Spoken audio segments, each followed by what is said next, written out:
Bonjour mesdames et messieurs, merci d'être venus assister à cette 8e et dernière séance de mon cours 2019-2020 intitulé « Introduction aux mondes africains médiévaux ».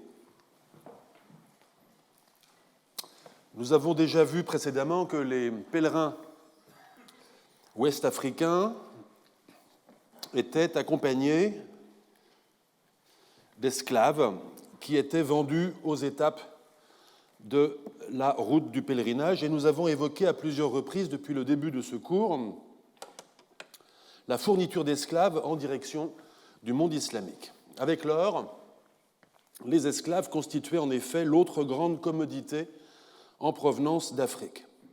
Pour des raisons que j'ai déjà données, j'emploie le terme de commodité à dessein, à la fois pour éviter de parler de produits au sujet des individus qui étaient l'objet de ce commerce, et pour éviter également celui de marchandises qui ne permet pas de rendre compte des changements de statut et des trajectoires sociales, même quand les victimes de ce commerce étaient soumises à un échange marchand. Excepté dans certains cas, nous avons examiné l'exemple de razzia menée par des Arabes du Soudan en direction du sultanat du Borno. Ces esclaves étaient fournis par les formations politiques subsahariennes qui, le plus souvent, les vendaient à leurs partenaires commerciaux du Dar al-Islam présents dans les capitales et les places de marché d'Afrique subsaharienne. Les principales voies de cheminement de ces esclaves ne présentent pas de surprise. Comme vous pouvez le voir à l'image, elles empruntent les axes déjà identifiés pour l'or, auquel il faut ajouter l'axe tchado-tripolitain. Ces axes ne dépendent en effet pas des marchandises, mais d'ensemble de facteurs que nous avons déjà examinés. La question de l'origine de ces esclaves est une question complexe. Les sources arabes ne livrent que des indices obscurs, sans doute, là encore, parce que les commerçants arabes, même les mieux informés, n'avaient accès qu'aux informations que voulaient bien leur donner leurs partenaires commerciaux. On doit évidemment écarter l'idée que ces esclaves provenaient des sociétés qui les vendaient, même lorsque ces sociétés restaient majoritairement fidèles aux religions locales. Ce sont en effet ces populations paysannes qui fournissaient à leurs élites non seulement l'assise de leur subsistance, ainsi que les redevances nécessaires au fonctionnement d'une administration, mais encore le fondement de leur légitimité politique. Par conséquent, et à l'exception possible de formes d'esclavage pour dette ou pour crime, qui auraient conduit à vendre des esclaves provenant de ces sociétés, c'est aux dépens de sociétés voisines que s'effectuait la prédation servile. J'écarte ici la question de l'esclavage pratiquée par certaines sociétés africaines. Non pas parce qu'elle n'est pas intéressante, il existe du reste de nombreux travaux sur le sujet. Pour une vaste synthèse, dans la longue durée de la fin du Moyen-Âge au XXe siècle, au sujet des transformations de l'esclavage pratiqué en Afrique sous l'effet des traites étrangères, je renvoie au classique de Paul Lovejoy, Une histoire de l'esclavage en Afrique, paru en français en 2017. Pour une étude en profondeur, je vous renvoie à la leçon inaugurale et aux travaux de l'historien ivoirien Haris Memel-Fauté, qui fut professeur au Collège de France en 1995 et qui consacra un enseignement à l'esclavage dans les sociétés lignagères. Mais si j'écarte cette question de mon propos, c'est pour une raison qui tombe sous le sens, que ces sociétés qui vendaient des esclaves au monde extérieur aient pratiqué ou non l'esclavage en leur sein ne résout en rien la question de l'origine des esclaves qu'elles vendaient. Sur cette question, les données concernant la période médiévale sont maigres. Sur le plan de l'archéologie, je ne connais que ces fers d'esclaves qui proviennent de la région de Oursi, dans l'extrême nord du Burkina Faso, dans la zone trifrontalière avec le Mali et le Niger. Les auteurs de la publication y ont vu un type romain, ce qui laisse à penser que dans leur esprit, cet artefact pourrait être attribuable à la période antérieure au commerce islamique transsaharien. Cette hypothèse est à prendre avec précaution pour les raisons que l'on a déjà dites. Reste que rien ne nous permet de dire si ces faits appartiennent à une période ancienne ou à une période remontant à seulement quelques siècles avant le présent, la traite islamique s'étant poursuivie dans beaucoup de régions d'Afrique jusqu'à la fin du XIXe siècle, parfois même au-delà.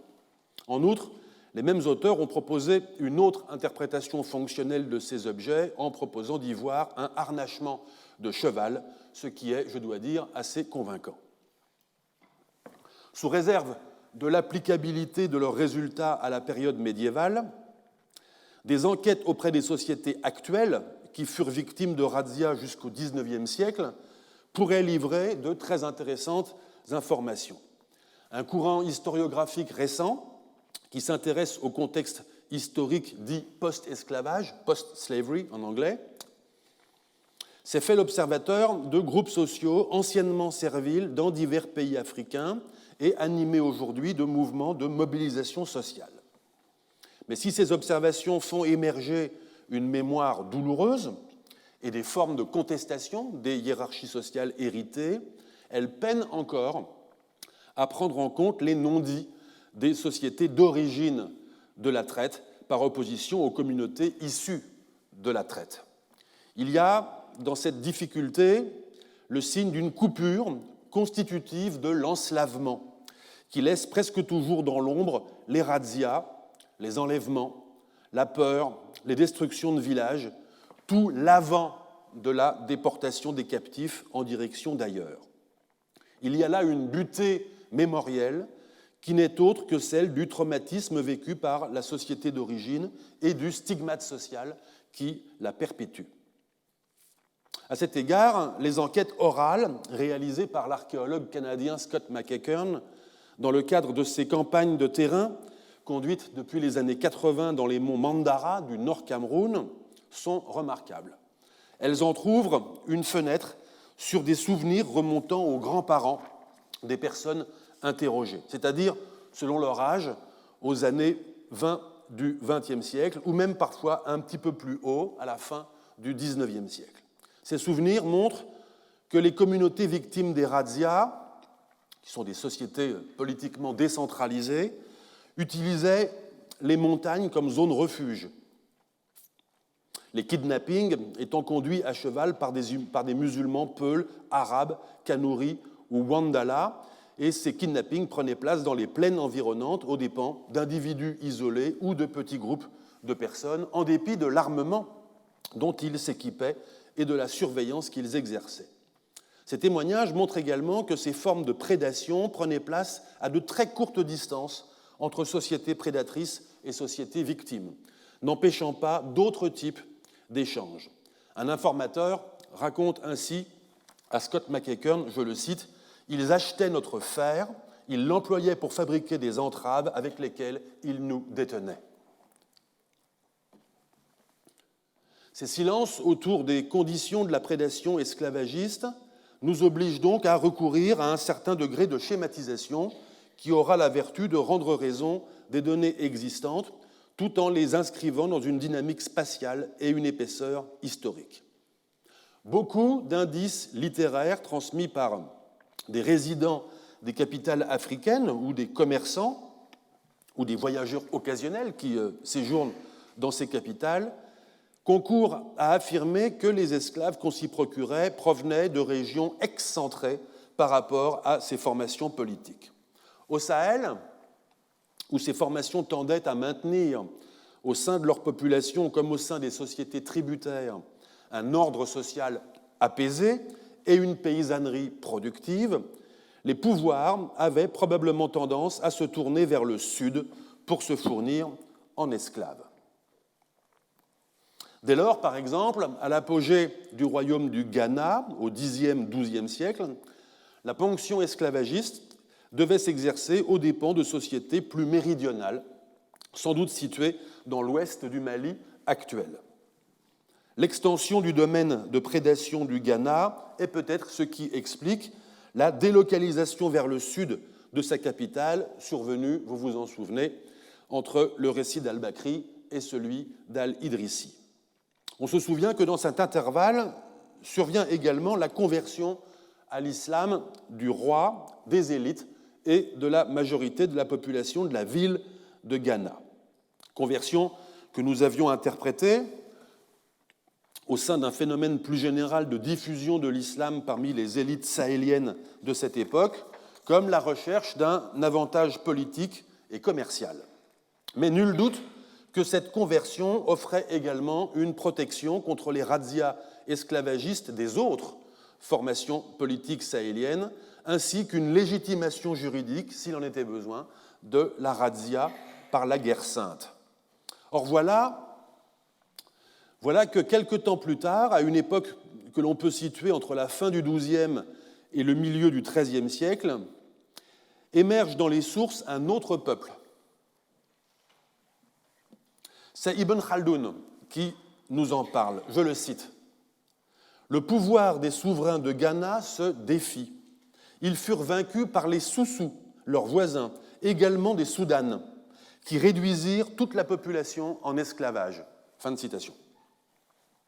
Toutes sortes d'hypothèses ont été émises dans la littérature savante au sujet des Soussous et de leur identification ethnique, à supposer que les Soussous du XIIIe siècle aient correspondu exactement à un ensemble ethnique actuel, ce qui est douteux, les ethnies étant des formations sociales fluides au cours de l'histoire.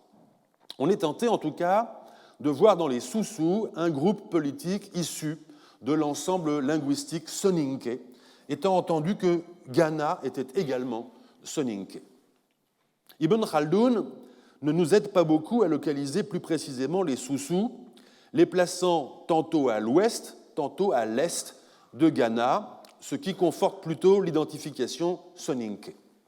Pour mon propos, je prends le parti de situer les Soussous, qui abattent la puissance de Ghana, à l'ouest, au sud et à l'est. C'est Ibn Khaldoun nous affirme que les Soussous étaient musulmans et qu'ils l'étaient anciennement. Là où les sociétés Soussous étaient-elles vraiment musulmanes? On peut en douter, ne serait-ce que parce que, ainsi que nous l'avons vu, les sociétés sahéliennes médiévales semblent avoir privilégié un état d'équilibre entre une élite islamisée et le maintien de la majorité de la société dans des allégeances traditionnelles. Nous apprenons en tout cas qu'une fois vaincus par le nouveau pouvoir émergent, je cite à nouveau Ibn Khaldoun, les gens de Ghana refusèrent d'être gouvernés par d'autres que les Soussous. Fin de citation.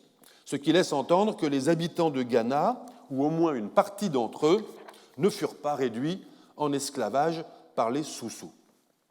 Si ma reconstitution est plus ou moins juste, cela signifie que nous avons assisté à l'émergence d'une nouvelle formation politique en position plus méridionale que la précédente, qui place la première dans sa dépendance tout en étendant à son profit les zones de prédation servile en direction du sud. Ce processus ne s'arrête évidemment pas là. Il enclenche sa propre reproduction. Ibn Khaldoun nous le résume avec concision et efficacité, je le cite encore. La situation a évolué au cours du temps. Les gens de Mali se sont emparés des contrées voisines, à savoir le pays des Soussous et de Gao donc, et en dernier lieu le pays de Takrour. Leur empire est devenu fort important. Leur ville de Bani est devenue la capitale des Soudans occidentaux. Ils sont devenus musulmans depuis pas mal de temps. Fin de citation.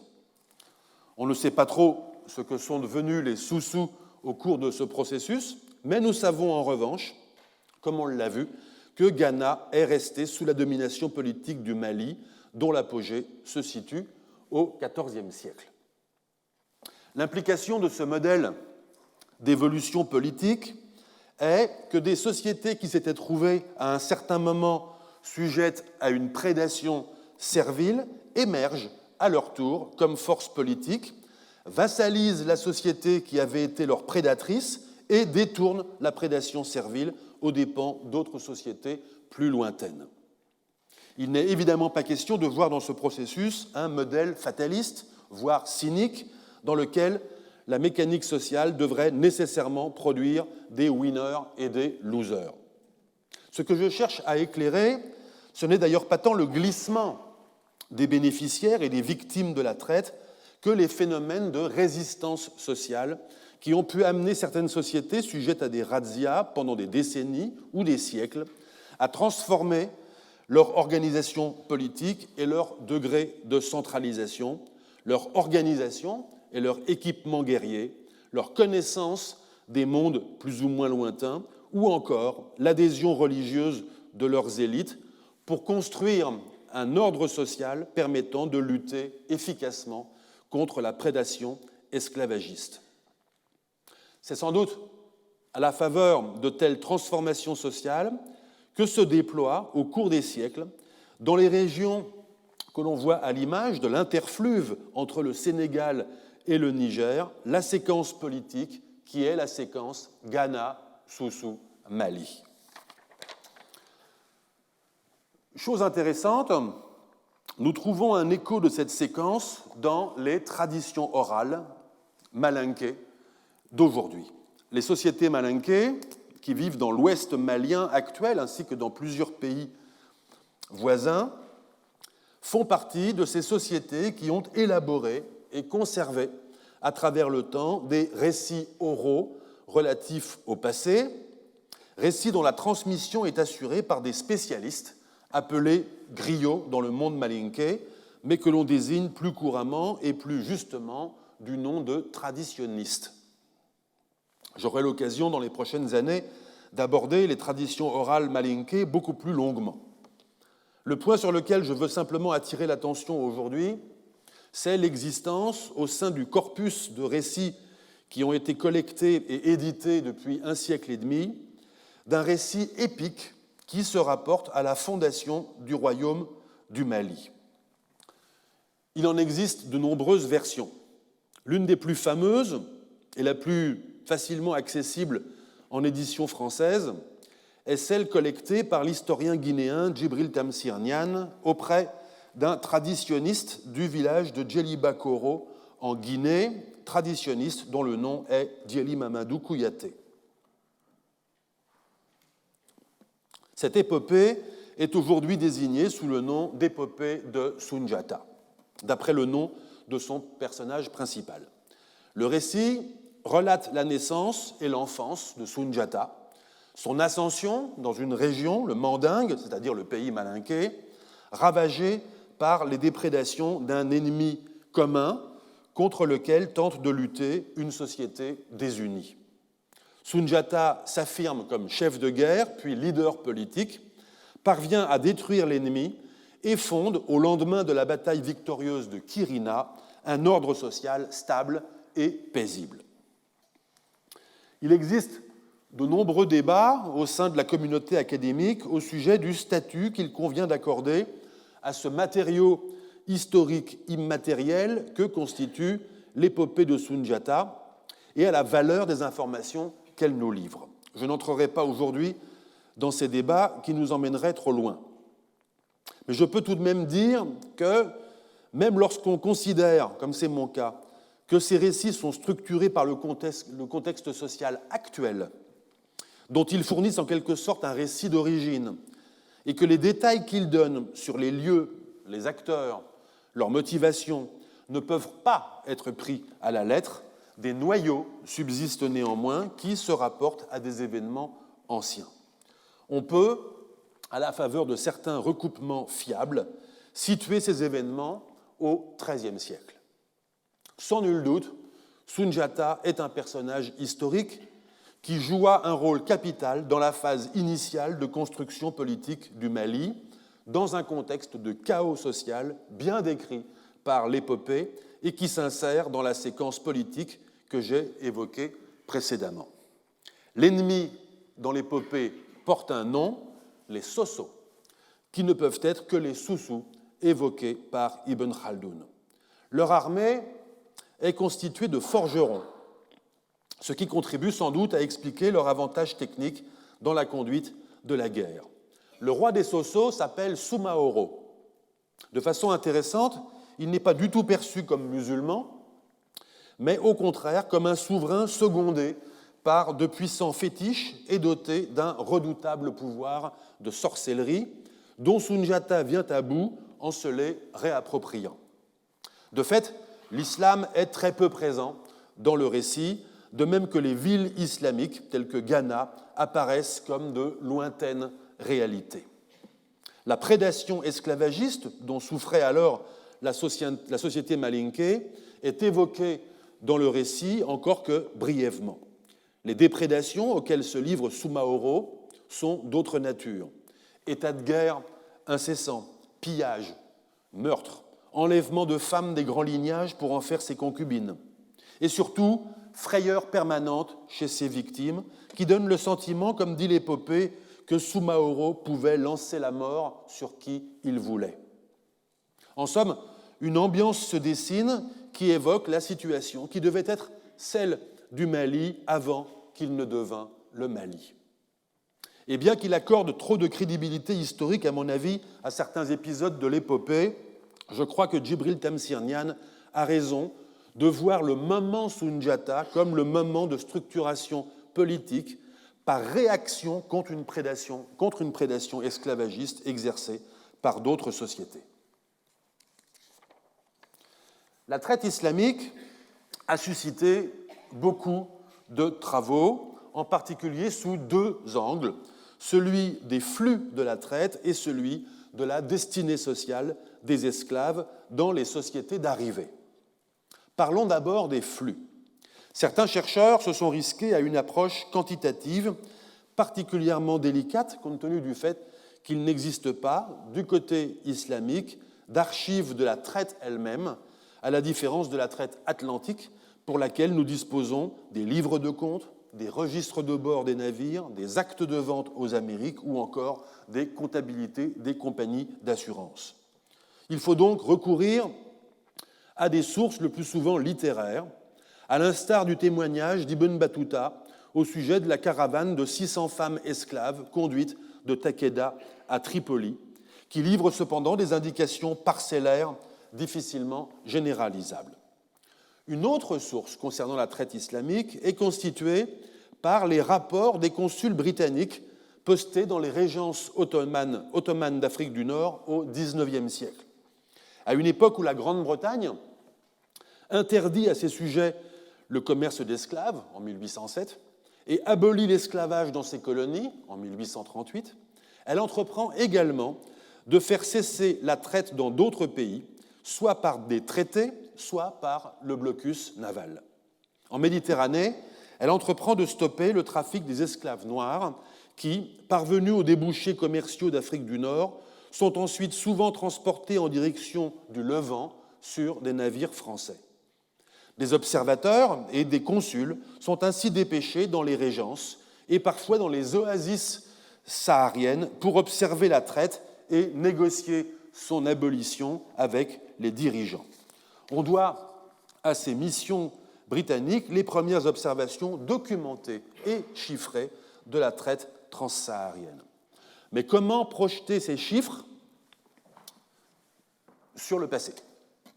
Car si la traite islamique transsaharienne décline au cours du XIXe siècle, elle connaît ailleurs, comme dans le golfe d'Aden, un essor. Il n'est pas toujours pertinent de transformer les chiffres obtenus en moyenne annuelle valable pour le millénaire antérieur. Trop de variables entrent en effet en ligne de compte, comme les dates de mise en route de la traite le long de ces différents axes, leur rythme et leurs fluctuations respectives, les épisodes historiques de tarissement ou d'accroissement, ou encore le différentiel entre captifs partis des marchés subsahariens et captifs arrivés à destination. Compte tenu de ces variables, les estimations du nombre global d'esclaves ayant été victimes de la traite islamique ne peuvent que s'inscrire dans des fourchettes très larges.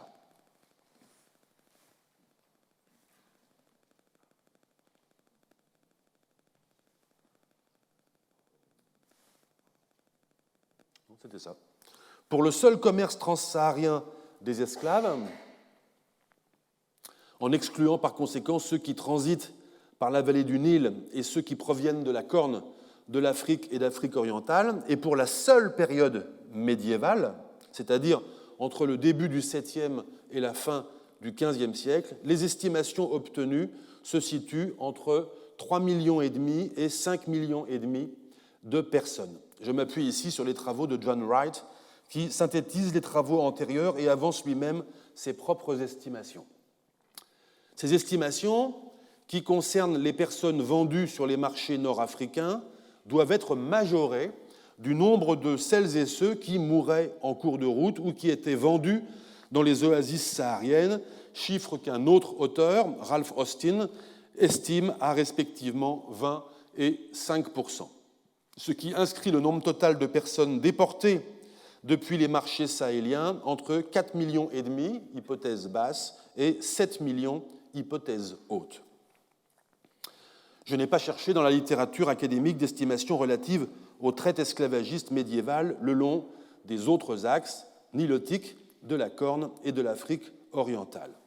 À noter qu'aucune des estimations du nombre de captifs partis des régions sahéliennes ne tient compte des effets collatéraux de la prédation esclavagiste, qu'il s'agisse des personnes tuées lors des razzias ou encore des effets des mutilations physiques subies par les captifs.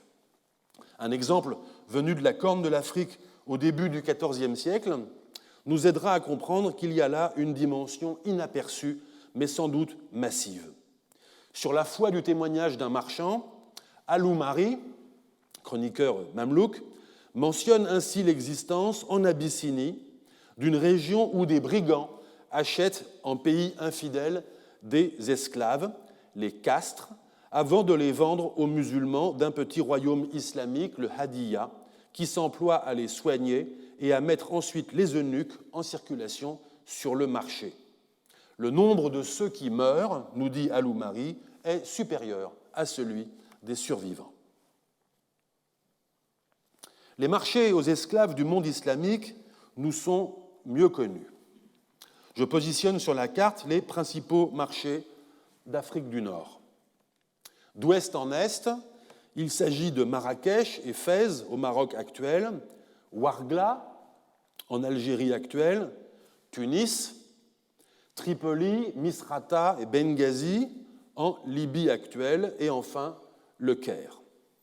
L'axe éthiopien débouchant à Zeila dans le golfe d'Aden fournissait quant à lui les marchés du Caire et de la péninsule arabique. Celui de la côte orientale fournissait les marchés d'Irak et de la Perse. D'une façon générale, et cette proportion est relativement constante à travers le temps et la géographie, le ratio entre hommes et femmes parmi les esclaves africains était de 2 pour 1. Les femmes étaient généralement destinées aux travaux domestiques, au rôle de concubines ou de nourrices, aux métiers de chanteuses et danseuses. Les hommes, quant à eux, étaient destinés aux travaux agraires ou à la constitution de corps de garde ou de soldats qui étaient réputés dans le monde islamique et au-delà, puisque les sources littéraires médiévales donnent à voir en Inde, par exemple, des communautés noires parfois appelées Habshi, désignation qui trahit une origine géographique ou du moins perçue comme telle dans la Corne de l'Afrique. Quoi qu'il en soit, la trajectoire géographique des captifs ne s'arrêtait bien évidemment pas dans les villes de marché où ils étaient vendus et achetés, mais se poursuivait en direction d'autres régions du monde. Dans la lignée des travaux de Bernard Lewis, notamment son ouvrage « Race et couleurs en pays d'islam », paru en 1971 et refondu 20 ans plus tard sous le titre « Race et esclavage au Proche-Orient », on s'est intéressé à la place des Noirs en islam, s'interrogeant sur le hiatus entre, d'une part, le cadre légal offert aux esclaves et aux affranchis d'origine africaine dans les sociétés islamiques, et d'autre part, l'élaboration d'un racisme qui assimile la couleur noire et le statut servile. Eu égard à l'indifférence du Coran à la question de la couleur de peau et aux règles juridiques de l'affranchissement et de la filiation, mais sans toujours tenir compte de la réalité des pratiques sociales sur lesquelles Lewis avait justement attiré l'attention, on a souvent expliqué la rareté des communautés afrodescendantes ou l'absence d'identité noire diasporique en islam par une sorte de brassage social qui aurait permis l'incorporation progressive des esclaves. D'autres travaux, tels ceux par exemple de Joseph Harris sur la présence africaine en Asie, ont permis de revenir de ces premières affirmations. D'une part, en effet, des études plus poussées ont montré que la dilution sociale n'est pas le seul facteur, loin s'en faut, qui explique la disparition des esclaves d'origine africaine. Si de nombreuses trajectoires individuelles d'intégration sociale sont effectivement avérées, d'autres facteurs sont intervenus, comme le faible taux de reproduction parmi les esclaves, la place des eunuques parmi les hommes, ou encore la mortalité élevée qui frappait les franges sociales aux conditions de vie les plus précaires. D'autre part, il est apparu de façon croissante au cours des dernières décennies que la supposée rareté des communautés afrodescendantes dans le Dar al-Islam et dans les régions plus vastes qui confinent au bassin économique islamique résultait de deux phénomènes, à la fois une invisibilité sociale dans les sociétés en question et de sérieuses lacunes de la recherche. Je vais en donner quelques exemples. Il existe depuis environ une décennie des travaux plus nombreux sur les communautés issues de la traite islamique et que l'on rencontre en Afrique du Nord, généralement dans des statuts sociaux dévalorisés, voire de dépendants ou de clients. On signalera par exemple les travaux de Anne McDougall, Ousmane Kamara, Boubacar Messaoud et El Arbi Ould Salek, ou encore Zekaria Ould Ahmed Salem sur les communautés dites haratines de Mauritanie. On signalera également les travaux de Hussain Ilayan, nourris de la sociologie de Pierre Bourdieu, sur les communautés haratines du Maroc. Notons que si de tels travaux ont le mérite de mettre en lumière le stigmate social de l'esclavage, ainsi que les ruses de l'identité collective et les mobilités sociales, il reste en revanche le plus souvent muet sur la mémoire des origines, ce qui illustre des phénomènes de rupture traumatique et d'occultation de la mémoire, inhérents, comme on l'a dit, à toutes les traites esclavagistes. Un autre mérite de ces travaux est celui de prendre le contre-pied d'une historiographie officielle ou dominante, voire d'une idéologie politique généralement peu encline à voir surgir des revendications minoritaires assises sur des réalités historiques peu glorieuses. À cet égard, il faut saluer l'ouvrage de Fouki El Amel, Black Morocco, le Maroc noir, History of Slavery, Race and Islam, qui s'emploie précisément à circonvenir le récit consistant à minimiser et adoucir l'impact de la traite des Noirs dans l'histoire marocaine. Il le fait en montrant comment la question de l'esclavage a été, au Maghreb, progressivement saisie au prisme de la race, pour produire in fine une équation entre noirs et esclaves.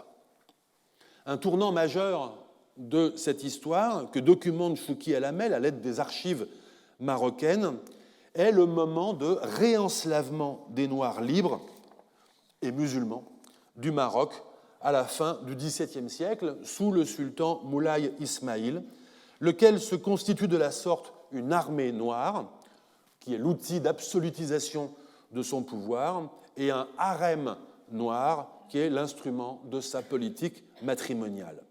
Ce moment a suscité de très fortes résistances de la part des juristes musulmans à travers le pays, notamment à Fès, mais il aboutit néanmoins à la privation de liberté de plus de 220 000 personnes. Au Maroc, d'autres communautés noires se désignent ou sont désignées sous le nom de Gnawa, terme qui, selon Fouki El Amel, proviendrait d'une racine berbère, Gnawe, désignant les Noirs, et qui aurait pu donner également le nom de Guinée, par lequel les Européens, portugais en tête, désignèrent les pays noirs au sud du Sahara à partir du XVe siècle. Notons au passage un point que El Amel ne relève pas. L'Atlas catalan nous fournit une attestation ancienne de ce toponyme, précisément dans la prononciation guinéwa. Les Gnawa forment des communautés mystiques, plutôt urbaines, qui participent pleinement de la variété musulmane marocaine, tout en pratiquant des rituels, une musique et des chants, en offrant des pratiques de possession et de guérison, voire en prononçant des mots ou des phrases qui, pour Fouki El Hamel et d'autres chercheurs, trahissent des origines africaines. El Hamel a même pu collecter chez les Gnawa des chansons d'esclaves qui réélaborent l'épisode traumatique de la césure avec le pays d'origine. L'anthropologue Bertrand L., dans un remarquable ouvrage intitulé « Le tourbillon des génies », paru en 2002, a cependant montré que le culte Gnawa est un culte initiatique des marges sociales qui, certes, de ce fait, coalescent des descendants d'esclaves, mais ne se limitent pas à eux. Il a également livré un tableau d'autant plus fascinant des rituels d'invocation des génies que cette pratique sociale tend à être occultée par un processus de folklorisation et de patrimonialisation de la musique et des danses Gnawa. On rencontre également des communautés haratines dans toutes les oasis du Grand Ouest algérien, encore que celles-ci ont fait l'objet, me semble-t-il, de moins de travaux qu'en Mauritanie et au Maroc. Plus généralement, pour l'ensemble de l'Afrique du Nord, à l'exception du Maroc, les travaux portant sur les communautés descendantes d'esclaves sont rares et quand ils existent, abordent la question sous l'angle des enjeux présents de statut social et d'identité. Enjeux qui ne permettent pas toujours d'appréhender leur profondeur historique, ni même toujours de les rattacher au phénomène de la traite ou de l'esclavage. On ne peut certes pas, comme l'a bien dit Inès Mraddali, réduire la réalité sociale des Noirs du Maghreb à la seule dimension d'une histoire servile. Mais à mon sens, le problème auquel nous faisons face est plutôt inverse, celui d'un déficit d'histoire qui passe sous silence non seulement la réalité des traites passées, mais aussi les processus d'émergence au cours du temps, de lutte sociale et de combat identitaire à partir de situations d'enslavement. De ce point de vue, l'étude consacrée par John Hunwick à la persistance du XVIe siècle jusqu'à nos jours de cultes africains et de performances musicales d'origine sahélienne procure un salutaire rafraîchissement historien. Hunwick met ainsi en évidence de l'Algérie à la Libye, en passant par la Tunisie, mais aussi en Turquie actuelle, au sein de communautés devenues musulmanes, des pratiques culturelles auxquelles, dans bien des cas, il peut affecter une origine haoussa, des sociétés du Sahel central qui furent sujettes à une traite esclavagiste le long des axes centraux du Sahara. Je ne peux pas, faute de temps, faute d'une littérature homogène et surtout faute de compétences, poursuivre de façon systématique cet inventaire des communautés noires issues de la traite. En m'appuyant sur les travaux de Joseph Harris, je me contenterai de signaler l'existence en Iran actuel de quelques communautés noires, ainsi que d'une toponymie qui évoque des lieux habités par des Anges. En Perse et en Inde médiévale, des témoignages médiévaux, des témoignages littéraires font référence à des personnages d'ascendance africaine, parfois de haut rang. Dans la péninsule du Gujarat, qui était en relation économique étroite avec le Golfe Persique dès le début du Moyen-Âge, des esclaves et des mercenaires appelés Habshi sont signalés dans les armées gujaratis dès le XIIIe siècle. Le voyageur britannique Richard Francis Burton, au XIXe siècle, qui fut capitaine dans l'armée de la Compagnie anglaise des Indes orientales, et ainsi que l'acteur de plusieurs expéditions de découverte en Afrique, a rencontré dans le Gujarat des communautés noires qui comptaient plusieurs milliers de personnes. Sur la côte ouest de l'Inde actuelle, à Janjira, à environ 80 km de Bombay, mais aussi dans l'État de Hyderabad, en Inde centrale, dans l'État de l'Andhra Pradesh, en Inde du Sud, dans le Gujarat ou encore au Pakistan, on rencontre de nombreuses communautés appelées Siddhi, qui comptent plusieurs centaines de milliers de personnes. Ces Siddi constituèrent des forces militaires importantes au XVIIe et XVIIIe siècle, mais leur présence s'enracine sans doute plus lointainement. Dans les années 90, je ne sais pas ce qu'il en est aujourd'hui, c'était un Siddi, membre d'une petite communauté noire de quelques 250 personnes, qui était le chef cérémonial de l'île de Janjira. Certains travaux ont montré qu'il n'existe pas de conscience diasporique commune à ces communautés, contrairement aux diasporas afrodescendantes du monde atlantique. En outre, compte tenu de la poursuite de la traite esclavagiste jusqu'au XIXe siècle, il faut appréhender la formation de ces communautés dans le temps long, faisant appel à des processus de relégation sociale et de coalescence des arrivants au sein de groupes établis. Des travaux de génétique ont montré, malgré un processus profond d'assimilation génétique au sein des populations environnantes, la persistance de caractères génétiques qui attestent d'une origine est-africaine de ces communautés. Mais de tels travaux peinent à inscrire le phénomène de la traite dans une authentique épaisseur historique. C'est seulement à la faveur d'un retour aux sources littéraires, comme l'a fait Thomas Vernet pour la traite esclavagiste au départ de la côte Swahili au XVIe, XVIIIe siècle, ou encore à la faveur d'une approche archéologique des traites et des sociétés serviles et d'origine africaine, dont Jonathan Waltz et Steve Brandt ont ébauché le programme, que l'on pourra commencer à appréhender le phénomène à l'échelle de l'océan Indien. L'or et les esclaves constituaient sans nul doute les deux principales commodités exportées d'Afrique subsaharienne en direction du monde islamique, en tout cas en termes de valeur. Mais l'association de ces deux commodités va plus loin que ce seul parallélisme. Mohamed Mewak a relevé, dans le cas du commerce transsaharien, mais on peut légitimement généraliser son observation aux autres régions d'Afrique, une association fonctionnelle entre commerce de l'or et commerce des esclaves. Ce sont les mêmes réseaux commerçants qui, suivant les mêmes axes géographiques et dans la même temporalité historique, s'approvisionnent auprès des mêmes formations politiques, tout en étant laissés dans la même ignorance des régions d'origine. En outre, ces commodités pareillement nécessaires à l'économie islamique médiévale, que sont l'or et les esclaves, offraient des taux de retour sur investissement élevés qui compensaient les risques de ce commerce à longue distance. Enfin, on peut suggérer que l'addition des deux commerces, celui de l'or et celui des esclaves, permettait de compenser les incertitudes liées à l'un ou à l'autre en fonction des défauts d'approvisionnement et des accidents du transport. On ne peut cependant réduire l'éventail des marchandises exportées à ces deux seules commodités, et il faut en effet tenir compte de gammes régionales plus diversifiées.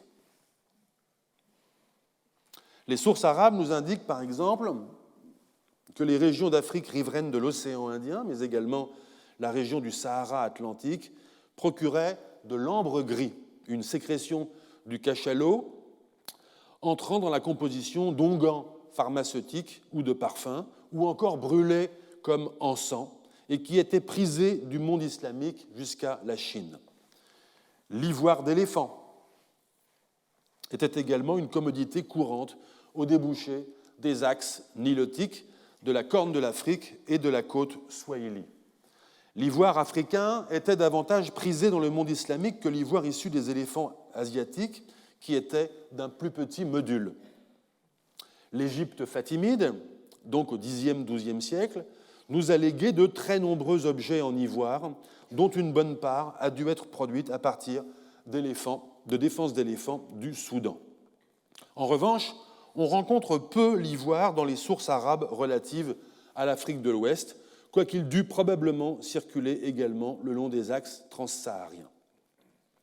À moins qu'il n'ait transité depuis les autres régions productrices à travers le monde islamique, c'est en effet un ivoire de gros modules qui est travaillé dans des ateliers de Sicile et d'Al-Andalus au XIe, XIVe siècle pour produire des coffrets, œuvres de grand luxe, souvent signées de l'artisan, que l'on retrouve sous forme de reliquaires dans les trésors d'église de la chrétienté, à l'instar de ce coffret que vous voyez en haut de l'image, qui appartient au trésor de la cathédrale Saint-Servais de Maastricht, aux Pays-Bas. Dans un chapitre de l'histoire du monde au XIXe siècle, dirigé par Pierre Singaravelou et Sylvain Venère, Henri Médard a suggéré l'existence d'un lien étroit au XIXe siècle entre commerce de l'ivoire et traite des esclaves dans les régions d'Afrique orientale et des Grands Lacs, soumises à l'expansion des réseaux commerciaux swahili. Le besoin de fourniture d'ivoire en quantité croissante pour le marché mondial, particulièrement, signalons-le, pour la production de touffes de piano, aurait favorisé la mise en place d'un système de prédation au bénéfice d'élites africaines recourant à des groupes armés dotés d'un savoir synégétique et à l'occasion guerrier. Le cycle vicieux ainsi entretenu dans certaines régions d'Afrique centrale actuelle, entre prédation des matières premières, brutalisation de la société et rupture du lien social, est peut-être un témoin de l'impact durable de ce phénomène. Mais peut-il être transposé dans le passé et dans d'autres régions d'Afrique? On peut au moins en émettre l'hypothèse. L'intrication des fonctions de chasseur d'éléphants, de garde d'élite et de bourreau au service du souverain dans maintes sociétés africaines traditionnelles suggère en effet un lien ancien et étroit entre la pratique d'une chasse de prestige susceptible de fournir de l'ivoire et l'exercice d'une violence politique au service de la capture d'êtres humains. Signalons que l'on rencontre sur plusieurs sites archéologiques d'Afrique médiévale des vestiges qui témoignent de ce que les sociétés africaines de l'intérieur n'exportaient pas seulement des matières premières, mais également des produits manufacturés. À Mapungubwe, en Afrique du Sud, par exemple, des outils et des déchets de découpe d'ivoire indiquent la production en série de bracelets. Quant aux sociétés swahili, qui étaient elles-mêmes les relais commerciaux de cet ivoire en direction du monde islamique, elles ont également laissé un artisanat d'ivoire destiné à des usages locaux. Les fouilles de Neville Chitik à Kilwa, en Tanzanie, celles de Stéphane Pradine à Gedi, au Kenya, ont livré des plaquettes d'ivoire incisées d'entrelacs et parfois ajourées, qui étaient destinées à être insérées comme éléments de marqueterie dans des meubles ou des boîtes. Plusieurs sites et plusieurs collections livrent également des siwa ou liwa, des olifants, c'est-à-dire des trompes en ivoire utilisées pour certaines occasions cérémonielles, ainsi que comme insigne du pouvoir. À l'occasion, ces sites archéologiques livrent d'autres types d'ivoire, tels que de l'ivoire de rhinocéros, d'hippopotame ou de phacochère. L'archéologue britannique Timothy Insall a ainsi exhumé à Gao, c'est l'image en bas à gauche, dans un niveau archéologique daté des 10e, 11e siècles, une cache contenant 53 défenses d'hippopotames interprétées comme un dépôt lié au commerce transsaharien. Mentionnons encore une autre matière précieuse, le cristal de roche. Le cristal de roche est une variété du quartz hyalin. Les gisements de cristal de roche le plus pur sont situés dans le nord de Madagascar. Ce matériau était travaillé dans les ateliers de Basra, en Irak, à l'époque abbasside, ou encore de Fustat, au Caire, en Égypte, à l'époque fatimide. De ces ateliers sortaient des récipients en cristal taillé de toute beauté, telle cette aiguière aujourd'hui conservée dans le trésor de la basilique Saint-Marc à Venise. On connaît près de 200 semblables objets des 9e, 11e siècles. Celui-ci porte une inscription en caractère koufique au nom du calife fatimide Al-Aziz Billah, ce qui permet de la dater du dernier quart du Xe siècle.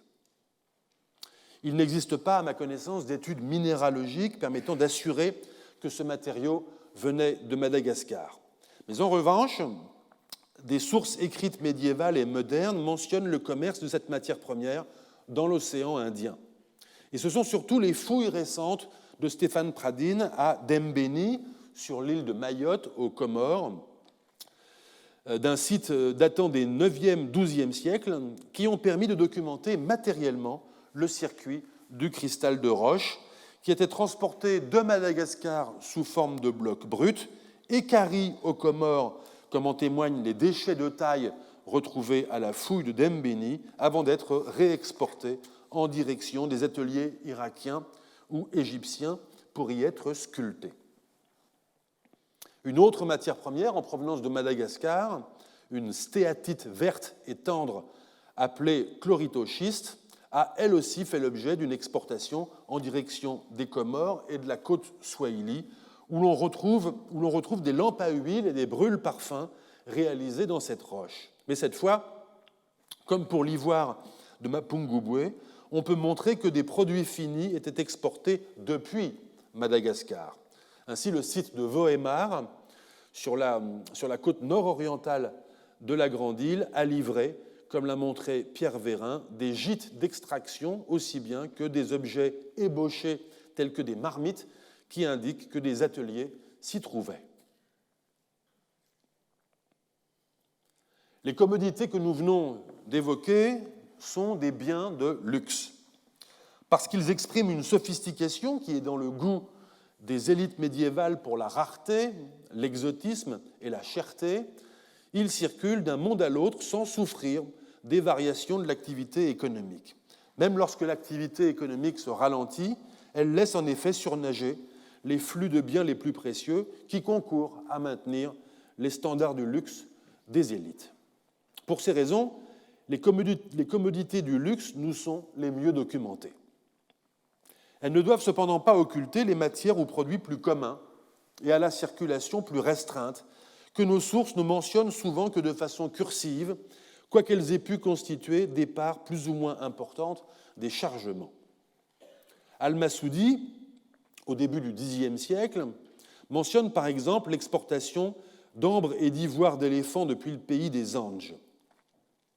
En raison du module de défense d'éléphants du pays des Anges, il est convoyé d'abord vers la Perse, puis jusqu'en Inde et en Chine. En Inde, on en fait des fourreaux d'épée et des manches de poignard, mais surtout des pièces de jeux d'échecs et de backgammon. En Chine, des palanquins, mais on le brûle aussi dans des temples, sur des autels à encens. Ce flux vers l'Orient est ce qui explique, selon lui, que l'ivoire soit rare dans les pays musulmans. C'est à peine si Al-Massoudi mentionne, en passant, que ces régions exportent également des peaux de félins, dont on fait des couvertures de sel dans les pays musulmans, ainsi que de l'écaille de tortue, dont on fait des peignes.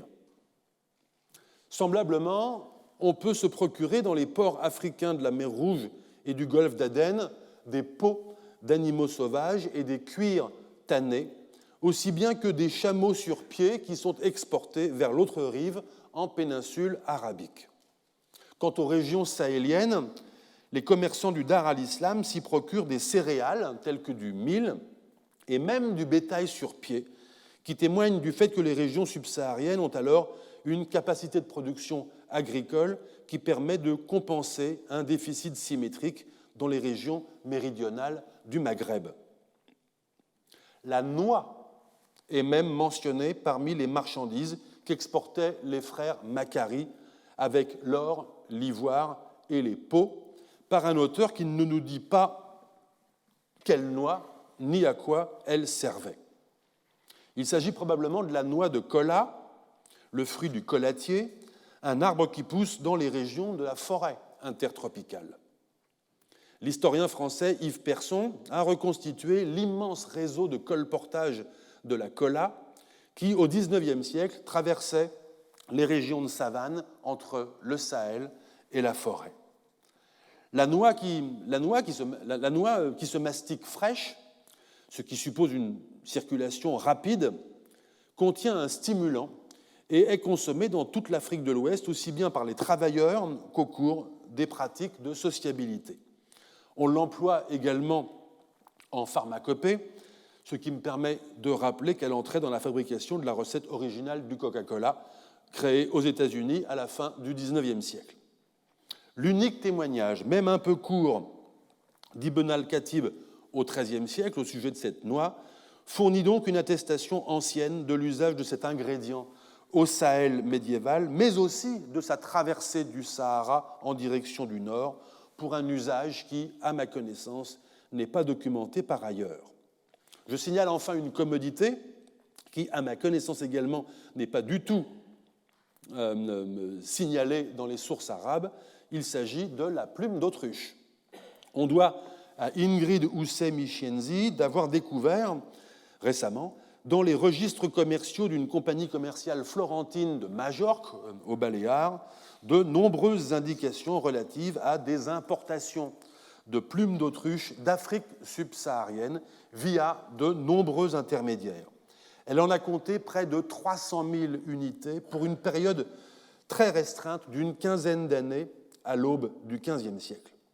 Il est intéressant que les marchands arabes ne mentionnent même pas ce produit, qui certes n'alourdissait pas trop les chargements et qui était peut-être de peu de valeur à leurs yeux, mais qui en prenait à la faveur de son transit vers l'Europe, où les plumes entraient dans la confection des chapeaux ainsi que dans les ornements des aumes et des cimiers. Le tableau que je viens de brosser des commodités exportées d'Afrique au Moyen Âge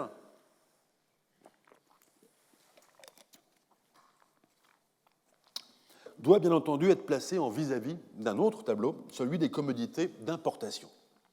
C'est celui-ci que nous allons maintenant examiner en tâchant, comme nous l'avons fait jusqu'ici, de hiérarchiser les commodités et tenter de voir ce qu'elles nous révèlent d'une échelle d'usage, sinon de valeur. Commençons par identifier les marchandises pondéreuses qui sont échangées contre l'or et les esclaves. Ibn Awqal, à la fin du Xe siècle, nous dit, je le cite, « Ghana est le plus riche de tous les rois de la terre, car il détient de grands biens et des réserves d'or. Tous les autres rois, sous-entendu les autres rois des Soudan, lui font des présents, car ils ont un besoin indispensable du sel qui est exporté des régions de l'islam chez eux. Il n'y a en effet de subsistance pour eux que grâce à ce sel. » Il arrive que la charge de sel s'élève à l'intérieur du Bilad al-Soudan et sur ses confins à une somme de 200 à 300 dinars. Fin de citation. Al-Bakri, toujours au sujet du royaume de Ghana, et un peu plus d'un demi-siècle plus tard, écrit ceci. « Le roi prélève 1 dinar d'or sur chaque âne chargé de sel qui entre dans le pays et 2 dinars en cas d'exportation. Il perçoit pour chaque charge de cuivre 5 mitkals, cette fois-ci c'est un autre terme pour désigner le dinar d'or, et 10 pour toute autre marchandise. » Fin de citation. Autre exemple, à la fin du Xe siècle, Al-Muhalabi nous dit à propos de Gao, je cite, « Les richesses des habitants consistent en biens mobiliers et en bétail. Les entrepôts des biens du roi sont vastes. Ils renferment surtout des réserves de sel. » Fin de citation. Enfin, dernier exemple, avec cette fois Al-Idrissi, au milieu du XIIe siècle. Nous parlons de Takrour, une ville africaine de la moyenne vallée du fleuve Sénégal. Je le cite, « Les gens du Maghrib al-Aqsa, donc le Maroc, y portent de la laine, du cuivre, des verroteries et en rapportent de l'or et des esclaves. »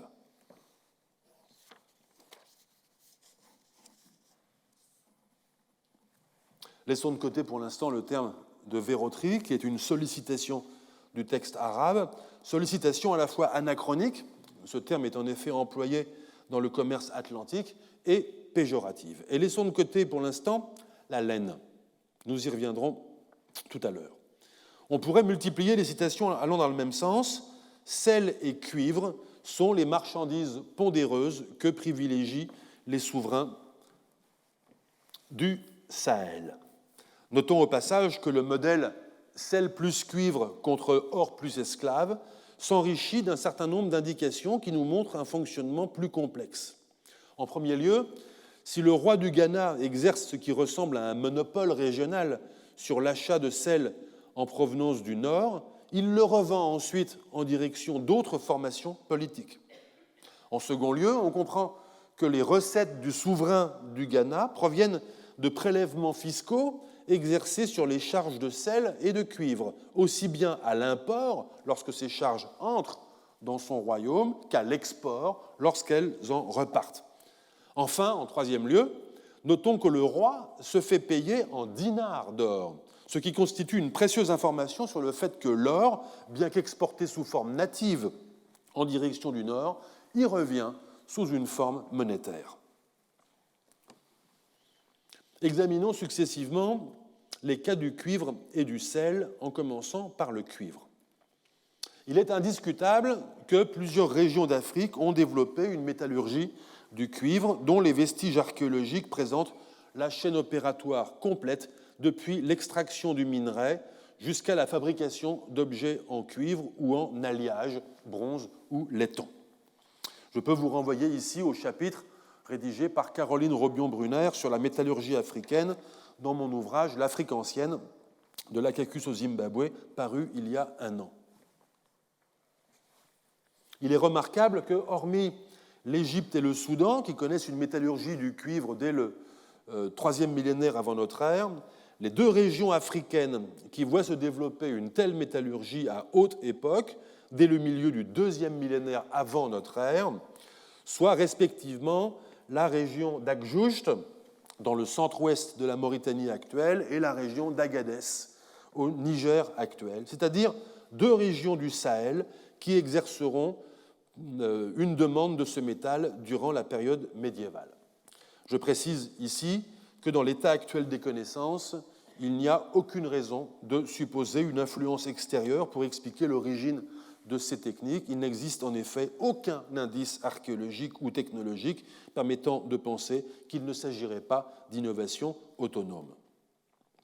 Quoi qu'il en soit, pour revenir à la période médiévale, si les sociétés sahéliennes importent du cuivre à une époque où elles continuent pourtant à pratiquer la métallurgie du cuivre, c'est sans doute parce que le cuivre importé a pu contribuer à satisfaire une très forte demande locale. En témoignent les sources écrites qui nous disent que les Africains emploient le cuivre pour fabriquer des parures corporelles. Ces sources nous disent que les marchands du Nord apportent parfois des bijoux déjà manufacturés, à l'instar de Yakout au début du XIIIe siècle, qui précise qu'il s'agit de bracelets et de bagues en cuivre. Mais l'archéologie permet de voir un panorama à la fois plus ample et plus précis.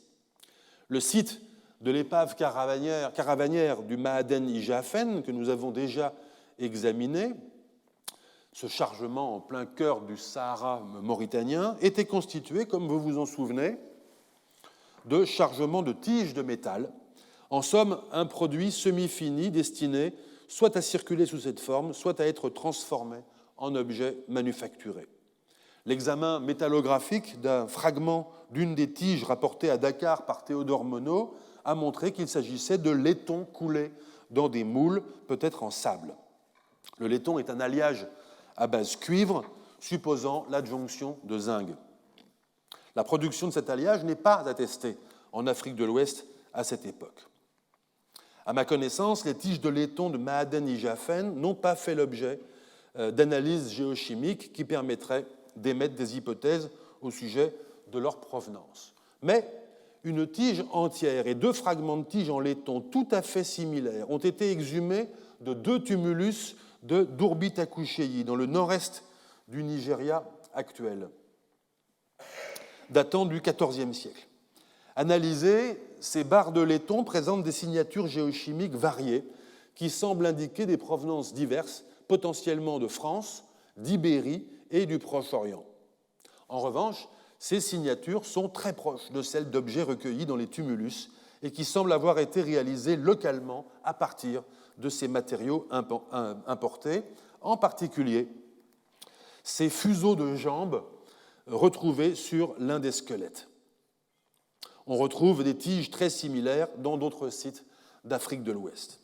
Mais beaucoup de sites archéologiques funéraires ont également livré des parures corporelles en alliage à base cuivre. C'est le cas du tertre funéraire de Koïgourey, dans le delta intérieur du Niger, fouillé par un lieutenant d'infanterie coloniale en 1901 et qui a livré, parmi quelques bracelets, un oiseau et un reptile, possiblement un ibis et un lézard, en laiton, aujourd'hui conservé au musée du Quai Branly à Paris. Le site n'est pas directement daté, mais est attribuable au XIe, XIIIe siècle. On connaît d'autres exemples en Afrique de l'Ouest. Quant au site de Kissi, dans le nord-ouest du Burkina Faso, fouillé à la fin des années 90 par Sonia Magnavita, il a également livré des bracelets en laiton, mais dans des niveaux archéologiques datant cette fois du IIIe au VIIe siècle de notre ère, c'est-à-dire antérieurement au commerce islamique transsaharien. Là encore, les analyses géochimiques tendent à indiquer que le métal utilisé proviendrait d'Afrique du Nord ou des rives orientales de la Méditerranée. Ces parures en cuivre, provenant toutes de structures funéraires élitaires, tendraient à confirmer le sentiment donné par les sources écrites au sujet de la valeur accordée par les sociétés africaines au cuivre, de préférence à l'or. On peut du reste proposer d'élargir cette observation à d'autres régions d'Afrique. Un auteur arabe du milieu du Xe siècle, Ishaq ibn al-Hussein, nous dit à propos du pays des Habachas, dans la corne de l'Afrique, je le cite, « On y achète de la poudre d'or en échange du cuivre ». Il ajoute à propos de la Nubie que les habitants préfèrent le cuivre à l'or. Mais prenons garde de ne pas généraliser en essentialisant un goût africain exclusif pour le cuivre ou un désintérêt pour l'or. D'autres sites, comme Mapungubwe, vous vous en souvenez, en Afrique du Sud, Durbitakucheyi au Nigeria ou encore Rao au Sénégal, tous trois également des sites funéraires datant des XIIIe, XIVe siècles, ont livré de magnifiques objets d'apparat en or. Si la demande de cuivre répond certainement à un goût, la demande de sel exprime quant à elle un besoin physiologique. Les sols des régions de steppe et de savane sont pauvres en oligo-éléments, et il en va donc de même de la nourriture qui en provient directement ou indirectement, qu'il s'agisse de plantes collectées ou cultivées, ou qu'il s'agisse de la chair des animaux qui y pâturent.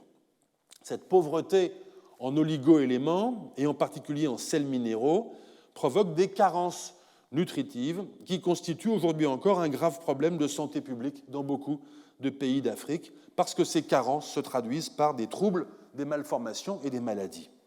Les sociétés africaines des régions du Sahel, et plus généralement toutes les régions du monde bordant des déserts, ont recouru à des solutions pratiques pour pallier le déficit de sel. Les sociétés pastorales ont par exemple recours à ce que l'on appelle la cure salée, consistant à faire transhumer les troupeaux entre pâturage ordinaire, riche en herbes mais pauvre en micronutriments, et sols salés, riches en micronutriments, mais qui se trouvent le plus souvent dans des environnements désertiques, comme c'est le cas par exemple des sebras, des dépressions correspondant à d'anciennes nappes marines ou lacustres. À l'interface entre sociétés agricultrices et sociétés nomades, ont pu également se développer des formes de coopération économique à la faveur desquelles des nomades organisent l'acheminement du sel depuis les grandes salines de sel-gemme des régions désertiques jusque vers les régions d'élevage et d'agriculture sédentaires. Les grandes caravanes de sel qui existent encore aujourd'hui en plusieurs régions d'Afrique, on peut penser à l'Azalaï de Tombouctou, dont nous avons déjà parlé, ou encore des caravanes qui relient la dépression Afar aux confins de l'Éthiopie, de Djibouti et de l'Érythrée aux hautes terres éthiopiennes, s'inscrivent certes dans la gamme des représentations iconiques d'une Afrique pensée comme éternelle, elles procèdent surtout d'une économie sanitaire et sociale bien réelle. Enfin, les sociétés ont pu produire du sel selon une variété de techniques. L'historien et archéologue français Raymond Mony avait naguère, dans son tableau géographique de l'Ouest africain, en 1961, établi la carte que voici des procédés mis en œuvre en Afrique de l'Ouest et de la circulation ancienne du sel à l'intérieur de cet espace. Je vous laisse méditer cette carte.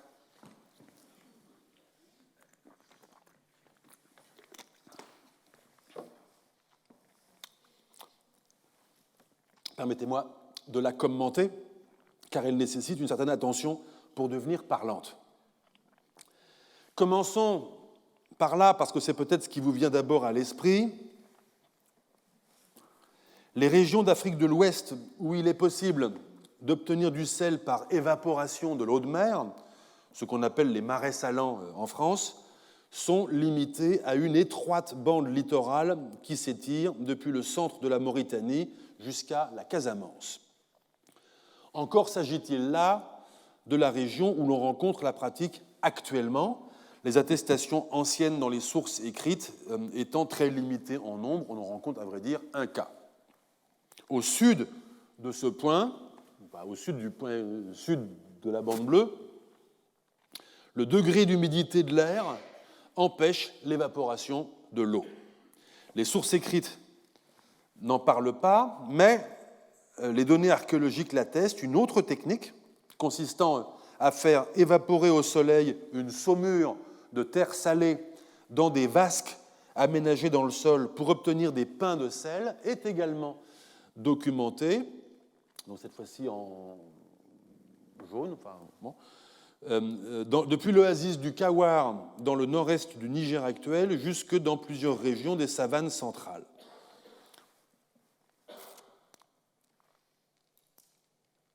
Enfin,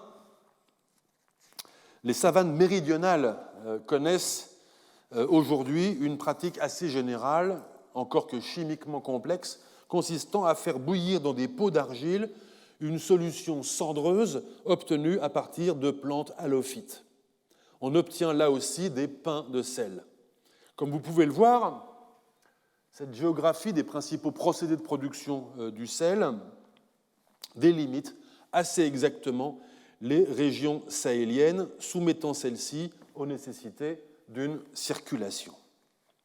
C'est donc, comme pour le cuivre, dans un espace sahélien qui possède déjà ces solutions économiques de circulation du sel, que s'inscrit l'offre de sel apportée par les marchands du Nord. Cette nouvelle offre s'intègre très vite à l'économie régionale. Nous en avons eu un indice parmi d'autres avec la mention du roi du Ghana qui, ayant déjà prélevé 1 dinar sur chaque charge de sel qui rentre dans son royaume, en prélève 2 sur chaque charge de sel qui en ressort en direction d'autres régions du Sahel. Mais ce sel, à la différence du cuivre, ne venait pas du monde islamique à proprement parler, il venait des régions sahariennes. Les sources arabes médiévales font en effet état de 3 principaux sites d'exploitation du sel gemme, c'est-à-dire fossile, dans la région de Aoulil, dans le sud-ouest de la Mauritanie actuelle, ainsi qu'à Idjil et Taraza, 3 localités expressément nommées dans les sources, les 2 dernières étant situées en plein cœur du Sahara, respectivement en Mauritanie et au Mali actuel. Taoudeni, on l'a vu, un petit peu au sud-est de Taraza, est entré en exploitation plus tardivement, sans doute pour pallier la prise de la saline de Taraza par le Maroc à la fin du XVIe siècle. Ce sel était exploité par des esclaves dans de véritables mines à ciel ouvert au prix d'un travail consistant à débiter des dalles correspondant à des charges de dromadaires. De même que les exports d'or et d'esclaves s'accompagnaient de chargements commercialement moins prisés et donc moins souvent cités dans les sources, les imports de cuivre et de sel s'accompagnent d'une gamme de commodités d'usage courant. Al-Idrissi, à propos des commerçants berbères de la région d'Armat au Maroc, nous dit, je le cite, que les berbères d'Armat donc, se rendent au pays des Soudanes en grande caravane de dromadaires chargés d'énormes quantités de marchandises, cuivre rouge et colorié, manteaux, vêtements de laine, turbans, caleçons, toutes sortes de colliers de verre, de coquillages et de pierres, diverses espèces de drogues et de parfums, des instruments en fer. Fin de citation. Un siècle plus tôt, déjà, Al-Bakri nous dit que Aoudagost, alors un entrepôt berbère qui exporte en direction du sud, qui réexporte en direction du sud, importe, je le cite, du blé, des dattes et des raisins secs, ainsi que des cuivres travaillés et des habits à manches teints en rouge et en bleu. Fin de citation. À propos de Silla, dans la vallée du fleuve Sénégal, il indique que les habitants importent, je le cite, du sorgho, du sel, des anneaux de cuivre et de gracieux pagnes de coton appelés shaghiyat. À propos de Ghana, enfin, il dresse également la liste des produits qui apportent les commerçants du Nord, du sel, des kauris, du cuivre et des euphorbes.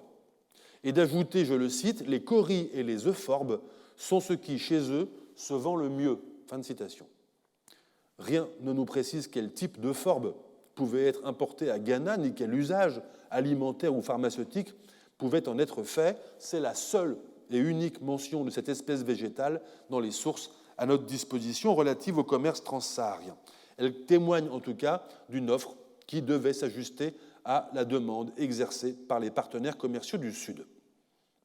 Ces quelques extraits nous donnent à entendre qu'une part des chargements qui se dirigeaient en direction des formations politiques d'Afrique subsaharienne étaient constitués de produits alimentaires et de pièces de vêtements ou d'étoffes.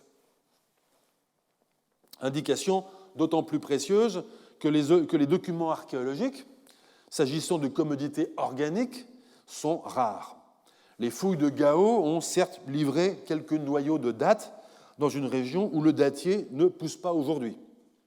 Et il a fallu des conditions remarquables, ainsi qu'une attention particulièrement minutieuse, pour que le site de Kissi, déjà évoqué, dans le nord-est du Burkina Faso, ne livre un témoin de tissu porté par le défunt à une date située entre le 1er et le 5e siècle de notre ère. Hormis ce témoin ancien, le corpus de tissu provenant de contextes archéologiques est fort maigre en Afrique subsaharienne, essentiellement en raison des mauvaises conditions de conservation sous ces climats et de la rareté des fouilles. J'ai bien dit témoins archéologiques et non pas vestiges, car à vrai dire, c'est au contact d'une pièce métallique qu'un fragment de tissu s'est trouvé minéralisé au cours du temps, formant de la sorte un fossile métallique de tissu dont la trame tissée, celle d'une laine de chameau ou de mouton, a pu être observée en laboratoire. Mais cependant, rien n'indique pour l'instant que ce tissu ait été importé, même si le site de Kissi a également livré, comme je l'ai déjà dit, d'autres artefacts importés dans les niveaux archéologiques antérieurs au 7e siècle. Certes, quelques sources arabes des premiers siècles du commerce transsaharien indiquent que les habitants de plusieurs régions du Sahel portent des vêtements faits de peaux d'animaux. Et certaines de ces sources associent vêtements tissés et prestige social. Au sujet de Gao, par exemple, Al-Muhalabi, au Xe siècle, écrit, je le cite, « La coutume de leurs rois et des grands est de porter des tuniques et des turbans. » Mais il ne précise pas si ces tissus sont importés ou pas, ni ce que portaient les gens du commun. Or, il faut relever que les sources écrites souffrent peut-être ici d'un double biais, consistant à la fois à insister sur les vêtements de peau, qui satisfont les préjugés de sauvagerie, et à mettre l'accent sur les vêtements de tissu importés des élites, qui soulignent la commune appartenance des musulmans à un même ordre vestimentaire. Les vêtements tissés de fabrication locale passent donc peut-être inaperçus. L'archéologie nous est, en cette manière, d'une aide insuffisante. Certes, quelques fouilles ont livré des fusailloles, des petites pièces de métier à tisser, qui ont pu être employées pour fabriquer des tissus à base de fibres animales ou végétales. Les plus anciennes de ces fusailloles, trouvées à ce jour en contexte archéologique en Afrique de l'Ouest, datent de la fin du premier millénaire de notre ère. Mais cela n'est guère concluant, compte tenu de la petitesse du corpus. Bref, là aussi, nous souffrons d'un biais documentaire. De façon parallèle, les sources arabes relatives à l'Afrique orientale indiquent, à l'exemple d'Al-Masudi au début du Xe siècle, qui est un authentique voyageur, à la différence de la plupart de nos sources, que les Anges portent des vêtements de peau de félin. L'assertion est répétée au cours des siècles suivants, par exemple par Ibn Saïd au XIIIe siècle. Mais il s'agit là, presque sûrement, de réminiscences littéraires qui font exotique. Il n'empêche que plusieurs sources indiquent, là aussi, l'importation d'étoffes et de pièces de vêtements. Signalons tout d'abord que l'un des comptes rendus chinois des expéditions de Zheng He au début du XVe siècle, celle-là même qui fait mention d'une localité du nom de Djubo, qui doit être localisée quelque part dans le sud de la Mauritanie actuelle, dit ceci, je le cite. « Les marchandises que l'on peut écouler sur place sont le vermillon, la soie de couleur, l'or, l'argent, la porcelaine, le poivre, les satins de couleur, le riz et d'autres céréales. » Fin de citation. Outre les métaux précieux, qui signalent sans doute ici une configuration régionale particulière, car ni la Somalie ni cette région d'Afrique ne disposent de gisements aurifères, remarquons que la soie et le satin témoignent d'un goût local plutôt sophistiqué, sans doute pas destiné à des usages quotidiens. Tandis que le vermillon, lui, devait plutôt servir justement à teindre des tissus de fabrication locale. Le long de la côte Swahili, mais également en plusieurs régions de la Corne de l'Afrique, on peut collecter aujourd'hui, lorsqu'on interroge les habitants qui résident autour de ruines archéologiques islamiques, des récits oraux très similaires les uns des autres relatifs à la fondation du site. Il est difficile de savoir si de tels récits proviennent d'un fond mythologique ancien ou s'ils ont circulé entre ces régions pourtant fort différentes les unes des autres sur le plan culturel. Une telle tradition se rapporte à la ville de Kilwa, en actuelle Tanzanie. Il en existe également deux versions écrites, l'une en portugais, l'autre en arabe, qui montrent que ce récit existait déjà au plus tard, au début du XVIe siècle. L'histoire commence avec l'arrivée en bateau de marchands persans à Kilwa. Je lis la suite. Ils constatèrent que Kilwa était une île entourée par la mer, mais à marée basse, elle était reliée au continent, si bien que l'on pouvait passer à pied. Ils débarquèrent sur l'île et rencontrèrent un homme qui était musulman, suivi par d'autres qui étaient ses enfants. On dit que son nom était Mouriri Wabari. Ils interrogèrent le musulman au sujet du pays et il répondit « L'île est gouvernée par un infidèle de Mouli, qui en est le roi. Il est parti à la chasse, mais il va revenir bientôt. » Après quelques jours, l'infidèle revint de Mouli et traversa à marée basse pour rejoindre l'île.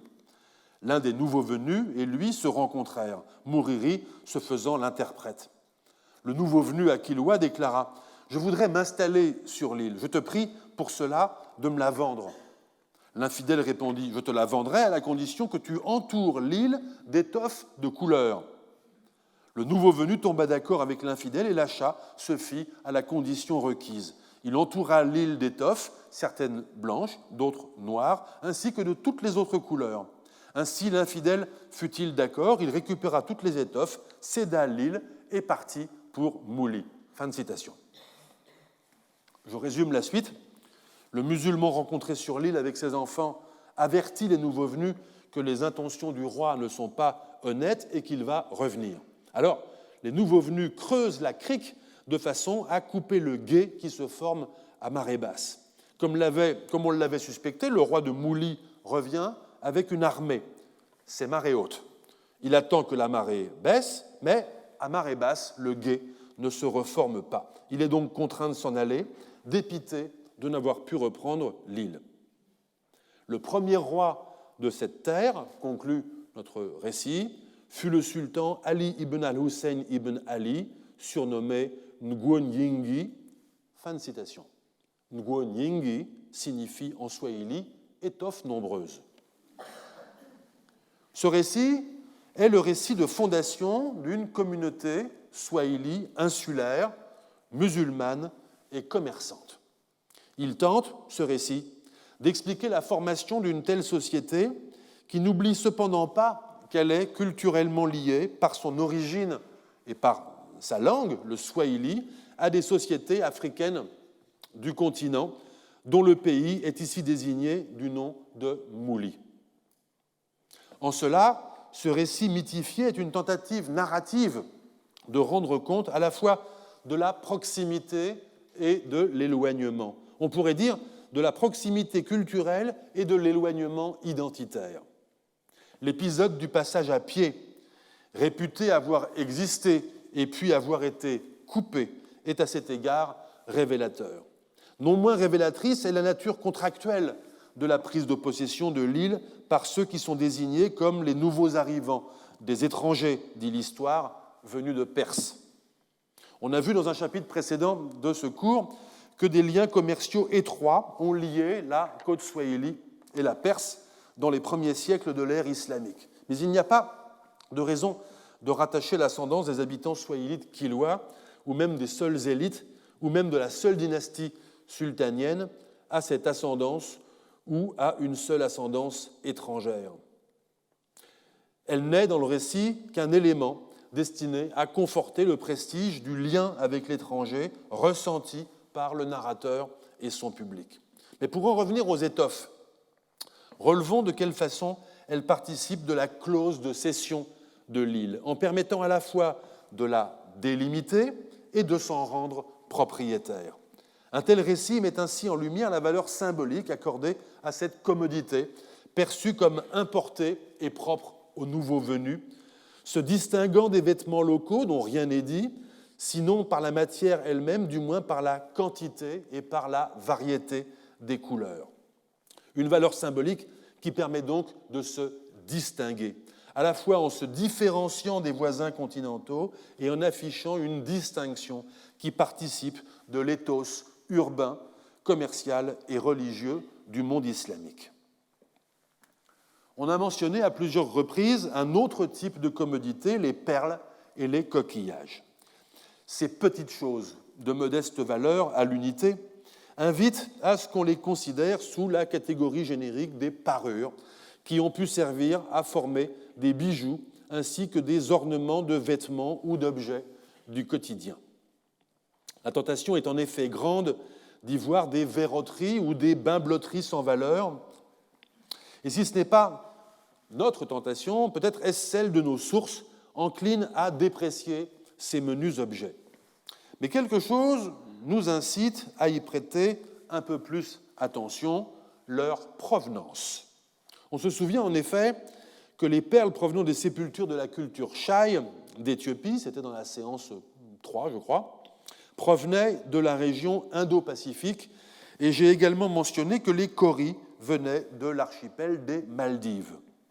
Voilà qui suggère que, même si nos informateurs, qui le plus souvent ne sont pas des marchands eux-mêmes, n'apprécient pas ces objets à leur juste valeur, les commerçants du monde islamique savaient, eux, à quel coût d'investissement, de risque, de logistique et de transport ces menus objets étaient convoyés jusqu'en Afrique.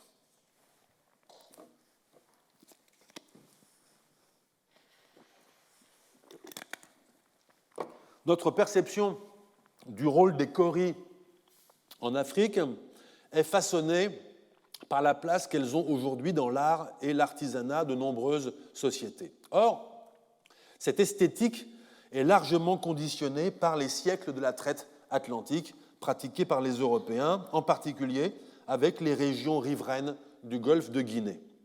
Les kauris étaient importés de l'océan Indien par les Européens en énorme quantité pour entrer parmi les marchandises de traite qui étaient vendues contre des esclaves. Dans la seule baie du Bénin, à la fin du XVIIe siècle, les kauris représentaient près de 40% de la valeur marchande des produits écoulés par les Européens.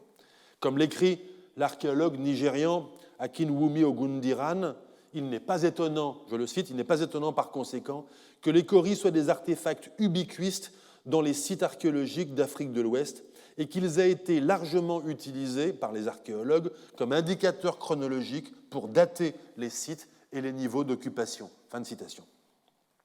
Il est vrai qu'en Afrique de l'Ouest forestière, les kauris peuvent servir de fossiles directeurs, indiquant d'emblée, lorsqu'on en trouve, que le site appartient à la période moderne.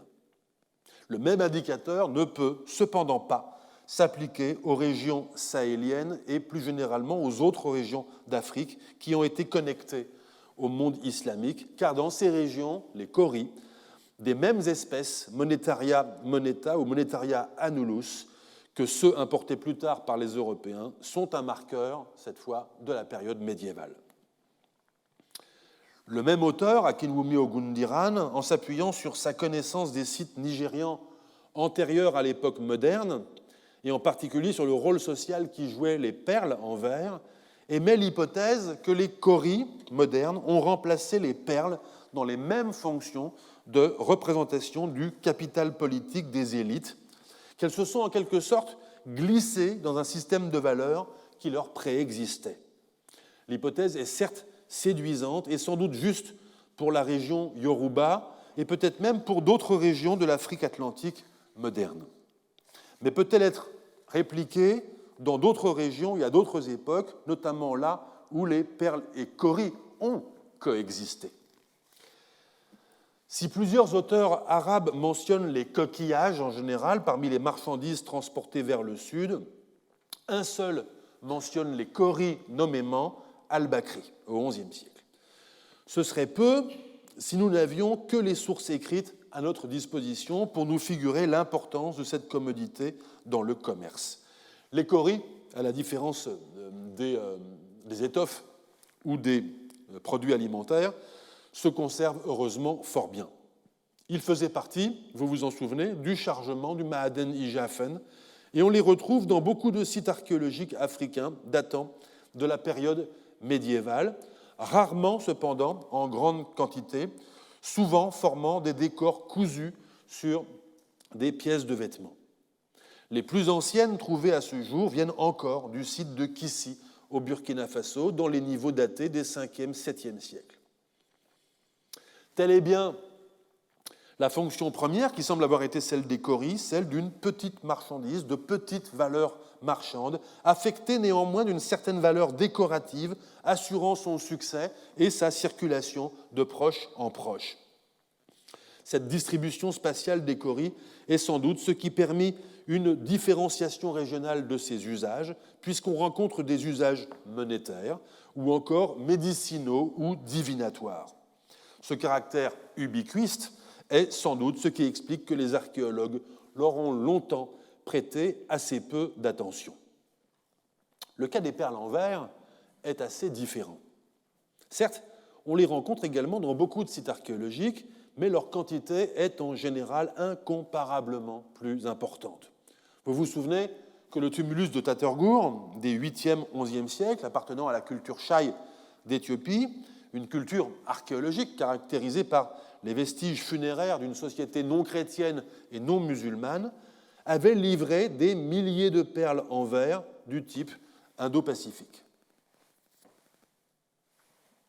On rencontre une semblable abondance dans de nombreux sites à travers l'Afrique.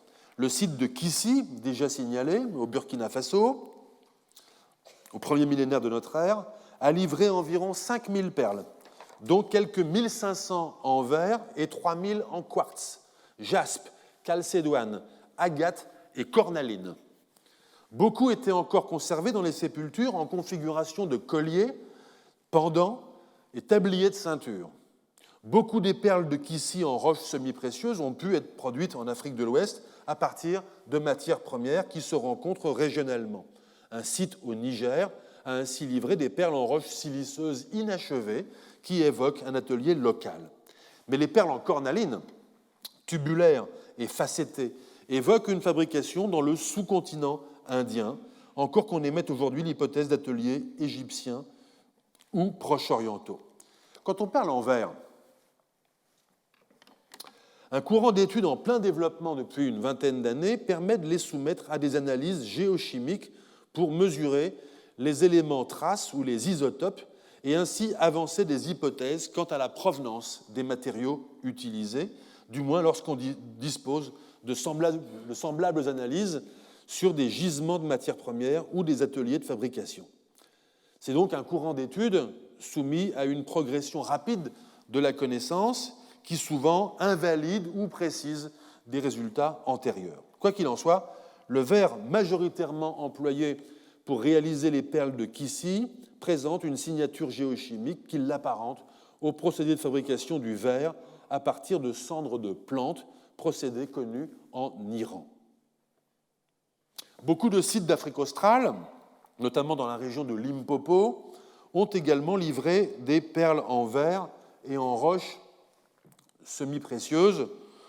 De façon fort intéressante, on trouve dans cette région toute la gamme des perles qui se rencontrent dans les autres régions d'Afrique, au point que la typologie des perles peut s'appuyer sur celle établie dans les années 2000 par l'une des grandes spécialistes actuelles, Mary-Lee Wood, à partir des corpus sud-africains. Sur la base de différences morphologiques et technologiques entre ces perles mises en relation avec des données archéologiques et géochimiques, on distingue plusieurs séries. Depuis la série appelée Zizo, qui apparaît au 8e siècle, jusqu'à la série appelée Kami au 15e, 17e siècle. La série Indo-Pacifique, celle que nous avions à Tatergour, caractérise les 11e, 13e siècles. Le verre employé pour produire ces différentes séries révèle des apparentements, selon les cas, avec les matières premières d'Iran, d'Inde ou d'Asie du Sud-Est. Ce sont là les régions probables de production du verre et non pas forcément les lieux de production des perles elles-mêmes, le verre ayant pu être importé dans une tierce région pour y être transformé en produit fini. Parmi les sites africains où l'on rencontre des perles, j'ai déjà mentionné Mapungubwe, site qui a livré plus de 100 000 perles en verre, dont un quart provenait d'une seule tombe dans laquelle elles étaient associées à plus de 12 000 perles en or. L'Afrique orientale présente étrangement moins de sites archéologiques livrant des perles en verre. Une raison de ce déficit est peut-être que la recherche s'est concentrée sur les sites swahili, littoraux et insulaires au détriment des sites de l'intérieur, dans des régions peu ou pas touchées par l'islam au Moyen-Âge et donc plus susceptibles de livrer un mobilier funéraire. Il y a cependant quelques exceptions, telles le site de Kwamgogo, dans le nord-est de la Tanzanie actuelle. Le site a tout récemment livré une trentaine de perles en verre de la série Zizo, ainsi que quelques perles en cornaline, en agate, en cristal de roche. Encore plus récemment, les sites de Unguja Ukwu et Fukuchani sur l'île de Zanzibar, datant des 7e, 11e siècles, ont livré près d'1 millier de perles, sans doute produites à partir de types de verre provenant respectivement de Syrie ou du Levant, ainsi que du Sri Lanka. Mais tous ces exemples, choisis parmi beaucoup d'autres, illustrent autre chose que la quantité. Il est en effet symptomatique, d'une part, que les perles en verre ou en roche semi-précieuse se rencontrent principalement dans des contextes funéraires, par opposition à des contextes d'habitat, par exemple. D'autre part, qu'elles constituent dans les assemblages funéraires une proportion considérable du mobilier. En d'autres termes, les perles, à la différence d'autres petits artefacts tels les kauris, sont formidablement surreprésentées dans les contextes funéraires et participent précisément en cela de ce qui nous permet d'y reconnaître des sépultures élitaires. Elles paraissent en effet relever d'une forme de thésaurisation qui exprime le capital économique autant que politique et social des défunts, que ceux-ci ont emporté avec eux dans la tombe. Il y a de bonnes raisons de penser que les perles importées constituaient, pour les élites sociales situées dans beaucoup de cas à l'arrière-plan des formations politiques en conversation avec le dar à l'islam, un marqueur social, exprimant à l'attention de leur propre société à la fois leur richesse et le prestige conféré par leur capacité à maîtriser une interaction à distance avec des régions elles-mêmes en interaction à distance. À cet égard, il convient de mentionner le site de Gao, au Mali actuel. L'auteur arabe Al-Muhalabi, que nous avons déjà entendu à propos des vêtements portés à Gao, nous dit ceci à propos de cette capitale du Xe siècle. Je le cite. « Sur la rive orientale du fleuve, le roi a une ville du nom de Sarnath. C'est une ville pour les marchés et les marchandises. Les voyageurs y viennent de tous les pays voisins. Sur la rive occidentale, le roi a une autre ville qui est habitée par lui, ses soldats et ses hommes de confiance. Il y a une mosquée où l'on prie. Il y a aussi un lieu de prière pour le vendredi entre les deux villes. Dans la ville de l'Ouest, le roi possède une habitation fortifiée. Personne n'y habite avec lui. Seul un eunuque y réside. Ce dispositif dual de la capitale du royaume de Gao évoque, bien entendu, le dispositif tout à fait similaire qui est celui de Ghana à la même époque. Avec de bonnes raisons, on pense que ces deux villes évoquées par Al-Muhalabi, Sarnat à l'est et la ville royale à l'ouest, correspondent aux deux sites archéologiques appelés respectivement Sané et Gao ancien. À Gao ancien, l'archéologue malien Mamadou Cissé et le japonais Shoichiro Takezawa ont mis au jour un complexe tout à fait spectaculaire que vous voyez à l'image. Le bâti, en moellons de latérite et en dalles de schiste, est particulièrement robuste. Les bases de colonnes témoignent que le bâtiment portait une toiture. Ce complexe, daté des Xe, XIIe siècles, pourrait donc fort bien être la résidence palatiale, comme l'écrivent les deux auteurs. Personnellement, j'aurais plutôt tendance, sur la foi de Al-Muhalabi et compte tenu de l'apparence des vestiges archéologiques, à y voir non pas exactement une résidence, mais une maison forte destinée à protéger le trésor royal. Les fouilles ont d'ailleurs livré plus de 20 000 perles en verre et un riche mobilier d'importation. De même que le roi de Ghana disposait d'un trésor de sel, celui de Gao pouvait disposer d'un trésor de perles.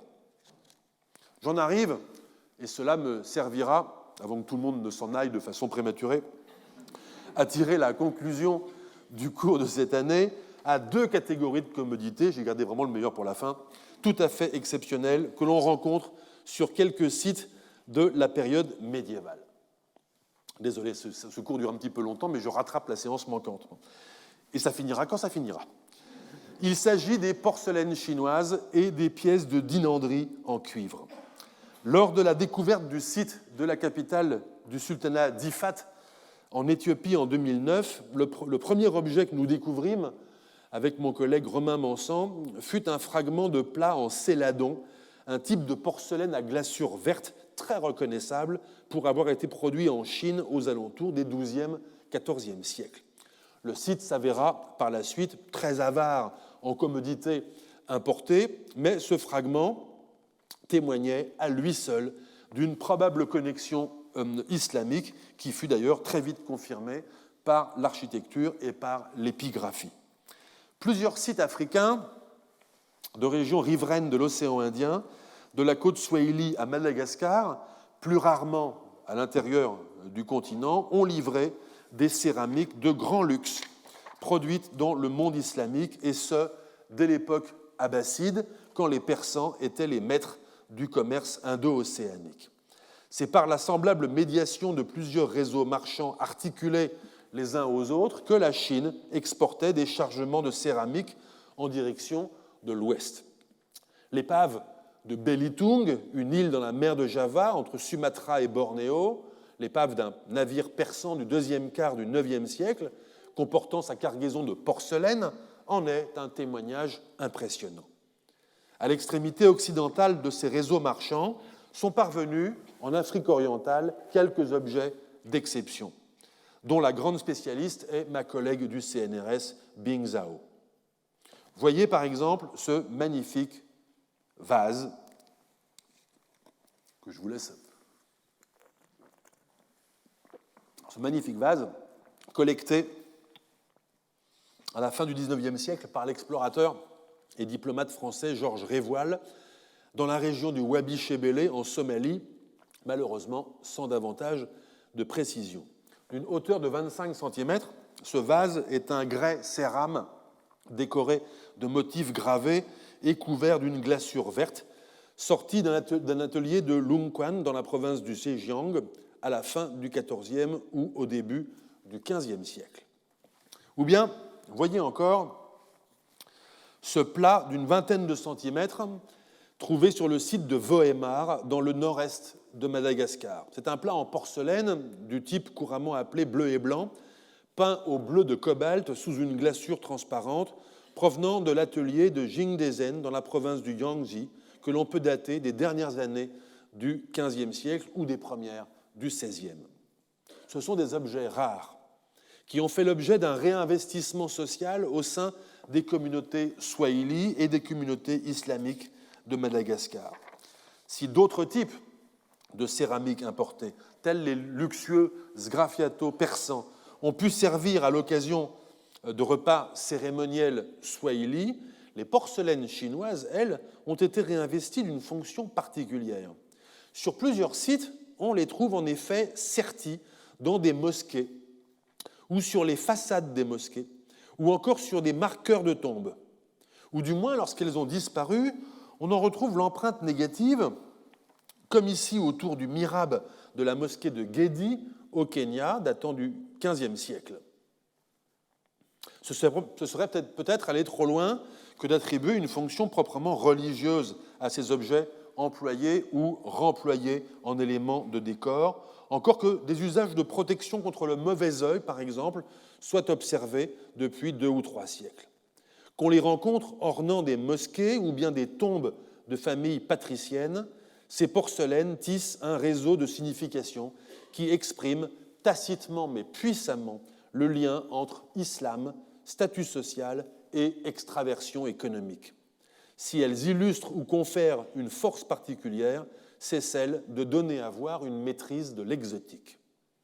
On ne trouve que fort peu d'indices de porcelaine chinoise en Afrique de l'Ouest, mais on rencontre en revanche un autre type d'objet, de magnifiques témoins d'une dinanderie de luxe en alliage de cuivre. Il s'agit là aussi d'objets fort rares et au surplus souvent mal documentés parce que ces bols ou ces bassins servent à des usages cérémoniels actuels qui, quoique très intéressants, obscurcissent leurs conditions de transmission jusqu'à aujourd'hui. D'autres, qui avaient été signalés dans la littérature, ont disparu sur le marché des antiquités ou sont dans des musées. Il s'agit de productions de haut luxe sorties, dans la plupart des cas, d'ateliers islamiques d'Égypte ou de Syrie mamelouk, dans quelques cas cependant d'ateliers anglais au XIVe et XVe siècle. Une dizaine de ces objets ont été signalés en pays Akan, dans le centre du Ghana actuel, à l'instar de ce bol d'une 40aine de centimètres de diamètre portant une inscription arabe. Un autre de ces objets, et je limiterai ici mon rapide tour d'horizon, portant lui aussi une inscription arabe, a été retrouvé lors d'une fouille professionnelle, celle de l'un des tumulus du site que j'ai déjà mentionné, de Durbi Takusheyi, dans le nord du Nigeria actuel. Il s'agit là encore d'une production mamelouk. L'inscription arabe qui orne cet objet est une inscription prosopoïétique, c'est le bol qui parle, qui s'exprime, disant qu'il était destiné à contenir des ingrédients qui satisferont les désirs et les souhaits, ajoutant qu'il doit sa beauté à celui qui l'a fabriqué. La période de fabrication de ces objets plaide sans aucun doute possible en faveur du fait qu'ils procèdent du commerce médiéval et qu'ils ont traversé à un moment ou à un autre le Sahara, qu'ils aient été initialement produits en Méditerranée orientale ou en Europe. Ce qui est moins assuré, c'est le circuit qu'ils ont connu entre les régions sahéliennes et les régions très méridionales où on rencontre aujourd'hui certains d'entre eux. On peut néanmoins supposer que, s'ils n'ont pas été rapidement immobilisés dans une sépulture, à l'instar du bol de Durbi Takusheyi, ils ont pu rapidement être remis en circulation et atteindre la société d'arrivée. Un possible facteur à prendre en compte est ici l'accélération, au XVe siècle, de l'expansion des réseaux commerçants ouest-africains en direction des régions riveraines du golfe de Guinée, à la faveur de la compétition économique avec les nouveaux venus portugais. Mais quoi qu'il en soit, c'est probablement par des sociétés alors non musulmanes, à l'instar de la communauté de Durbi Takusheyi, que ces objets ont été acquis. On ne peut donc tout à fait tirer les mêmes conclusions qu'à propos des porcelaines d'Afrique orientale. Raymond Silverman a collecté au sujet de ces objets des récits qui les insèrent dans des événements mythologiques ou les associent à la venue d'ancêtres fondateurs. Ces objets se trouvent ainsi dotés de fonctions mnémoniques qui leur font jouer un rôle de fixateur d'épisodes historiques. Mais ce sont là des témoignages actuels, et avouons qu'il nous manque les témoignages des sociétés d'alors pour estimer ce que fut le cadre social de leur réception. Au seul témoignage de Dourbit Akoucheyi, XIVe siècle donc, on peut y voir, c'est peu mais c'est suffisant, l'indice d'un prestige conféré par un objet rare à son détenteur qui l'a emporté dans la tombe. Je conclurai en quelques phrases cette séance et le cours de cette année pour dire un mot des changements de valeur qu'opèrent les commodités qui circulent entre les mondes médiévaux et au sein de ces mondes entre les sociétés. On a amplement vu qu'il n'est pas question de percevoir ces commodités comme de simples marchandises dotées d'une valeur économique qui ne ferait que s'enchérir mécaniquement le long de la route à proportion de la distance parcourue. Une valeur qu'on appellera symbolique se reconfigure en effet à chaque étape, faisant jouer à l'animal, aux matières premières, à la production semi-finie, à l'objet manufacturé, des rôles nouveaux qui n'ont de sens que dans le contexte d'une société située, de ses interactions avec les sociétés voisines, des horizons qu'elle aperçoit ou qu'elle devine, ou avec lesquels elle sait être en relation plus ou moins distante.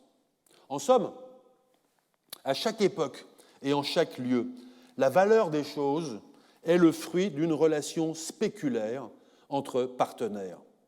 Les commerçants n'écoulent pas une verroterie ou une bimbeloterie qui trouvera bien preneur.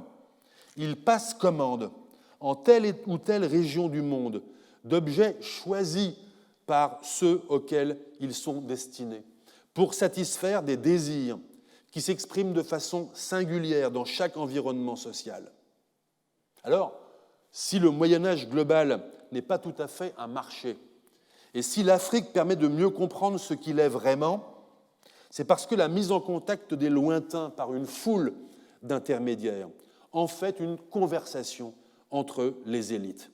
Une conversation qui partout refaçonne leurs attentes, leurs goûts, les signes de leur prestige, les insignes de leur pouvoir, leurs appartenances. En vous affichant les principales références citées dans ces deux dernières séances et en vous donnant rendez-vous au début du mois d'octobre prochain pour le début du prochain cours, je vous remercie.